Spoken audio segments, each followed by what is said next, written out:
امام حسن مجتبی علیہ السلام فرماتے ہیں کہ جب انسان کے پاس نعمتیں موجود ہوتی ہیں، انسان کو ان کی قدر و قیمت کا اندازہ نہیں ہوتا۔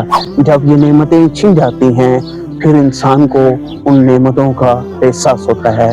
مثلاً والدین جیسی نعمت انسان کے پاس موجود ہو، انسان کو محسوس نہیں ہوتا کہ یہ اللہ کی کتنی بڑی نعمت ہے۔ جب یہ نعمتیں چھن جاتی ہیں پھر انسان کو احساس ہوتا ہے کہ یہ اللہ کی کتنی بڑی نعمت ہے۔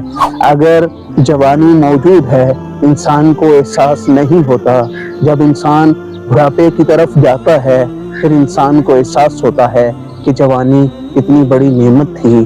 اسی طرح انسان کا بدن سالم ہو، انسان کو احساس نہیں ہوتا، جب انسان مریض ہو جاتا ہے پھر انسان کو احساس ہوتا ہے کہ صحت کتنی بڑی نعمت ہے۔ ہر حال میں خدا کا شکر ادا کریں۔